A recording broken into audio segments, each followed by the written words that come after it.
Hey folks, I'm getting ready to teach motivational interviewing skills to the Canadian School of Natural Nutrition students. And so I've been teaching this practice, these skills for the last 5, 6 years now, probably. And every time that I teach them, I embark in this world of motivational interviewing.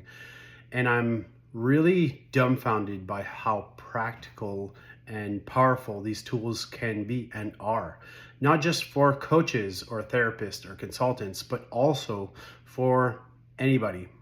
Whether it's with your parents, whether it's with your kids, whether it's with your partner, these are tools that we can use in our everyday relationships.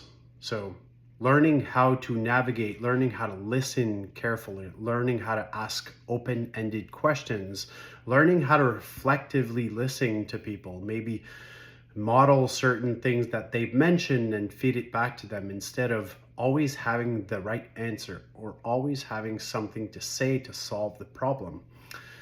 I myself have experienced a session even just yesterday. I have a new, I want to call her a psychologist, somebody that I can talk to, and her main skills is that of reflective listening. She, last session, followed a lot more than she led or guided the consultation. And I appreciated that because it gave me room to think, me room to unbrief things that I needed to discuss and talk about. And it gave me maybe a clearer perspective on where I stood and where I needed to work on and where I needed to show up more as an individual.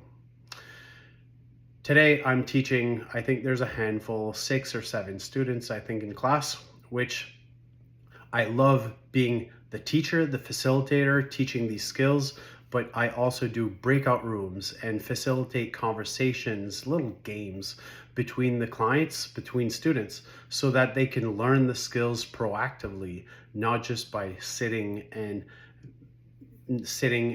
listening to a lecture, right? So a thing that I like to do is to set a timer, right? I send them off in breakout rooms and set a timer. So for 5 minutes, one person just ask questions, ask open-ended questions if possible, and try to do that as much as possible. And the other person just replies. And then the other person goes back and asks another question. This gets them comfortable asking open-ended questions. And if you ask close-ended question, what happens is the other person could say no, yes, blue, right, yes, all of that, and it goes really quick, right? So if you practice using open-ended questions and then we layer on reflective listening, we layer on how to feed back certain things to the client, all of that, it is a powerful tool to use with just about anybody. Have you used motivational interviewing? Do you know what motivational interviewing is? I'm curious, and I'm in awe about how powerful this little exercise or practice can be. Cheers.